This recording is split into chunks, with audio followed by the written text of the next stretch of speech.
శ్రీమాత్రే నమః. భక్తబంధువులు కూడా నమస్సుమాంజలి.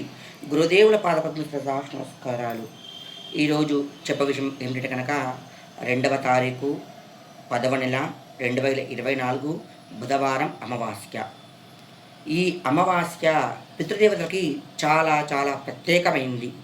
ఎందుకంటే కనుక స్వర్గంలో ఉన్నవారికి ఈ 15 రోజులలో పెట్టినా పెట్టకున్నా ఆ అమావాస్య నాడు ఆఖరి రోజు కాబట్టి వారికి నైవేద్యం పెట్టి బ్రాహ్మణులు స్వయం పాకం ఇస్తే కనుక చాలా చాలా శ్రేయస్కరమైంది. అంతేకాకుండా ఆచారం ఉన్నా లేకున్నా కూడా తర్పణాలు ఇవ్వచ్చు.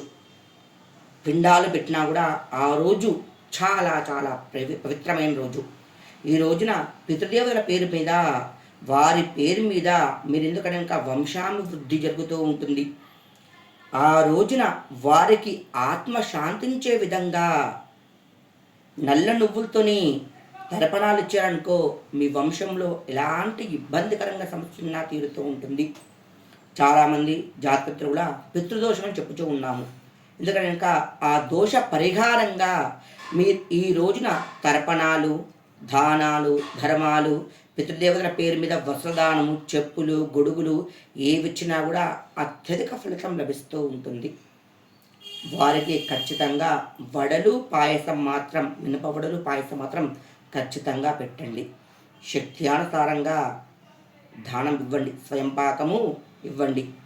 అంతేకాకుండా ఈ విధంగా ఈరోజే కాకుండా ప్రతి అమావాస్య రోజు కూడా అవకాశం ఉన్నవారు నైవేద్యం పెట్టడము, వారి మీ గోత్రనామాల పైన మీ పితృదేవతలకి స్వయం పాకం ఇవ్వడము చాలా చాలా శ్రేయస్కరమైంది.